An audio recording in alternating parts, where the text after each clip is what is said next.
28 years later, The Bone Temple is the kind of sequel, kind of for spinoff of the 28 years later movie that came out last year.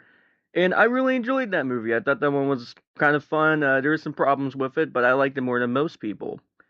Then with this movie, this film follows two stories kind of that eventually intertwine. We have Spike from the last movie who is with the Jimmy Gang trying to escape them, and we have the Doctor character trying to realize maybe there's some humanity with the infected. And with all that being said, I don't want to spoil the movie too much. Yeah, this was a really good time. Like the original movie from last year, it is very different from what you would expect with a standard zombie movie. Instead of it being Danny Boyle this time around, it's Nia DaCosta who directed The Marvels and Candyman and things like that. And I've never disliked one of her movies. I mean, The Marvels I thought was fine. Candyman, I actually really enjoyed her remake of that kind of legacy sequel. But I was a little worried with this movie because it wasn't Danny Boyle back, and this is kind of his baby child. But no, it worked. I kind of like this one a lot more than the other film than the previous movie.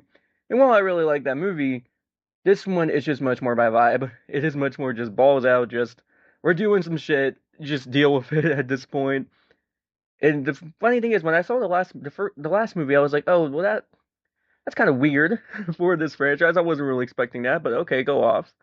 This one was like, nah, nah, nah. That movie looks normal compared to 28 Years Later, The Bone Temple.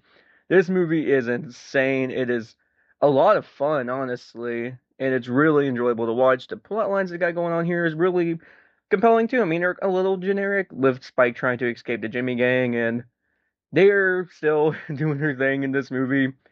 I mean, they're just everybody got kind of weirded out because they were like they look like Power Rangers in the last film, and yeah, it's kind of the thing. But they're more just a satanic cult that Spike has gotten intertwined with, and of course he doesn't want to be a part of it.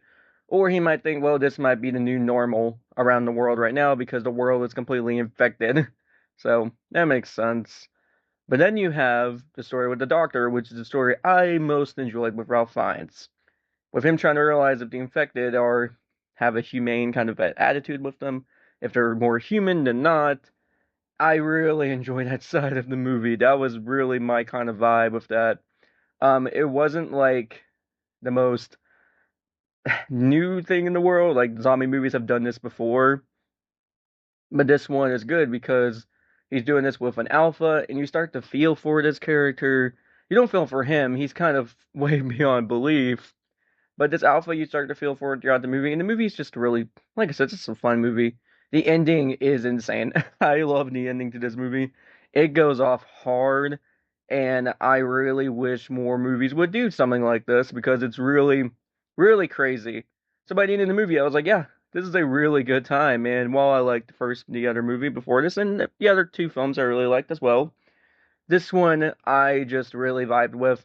I'm not sure if this is better than the first movie in my opinion, because the first movie is just a classic zombie film at this point. But I did really enjoy 28 Years Later, The Bone Temple. I thought this was a really good time.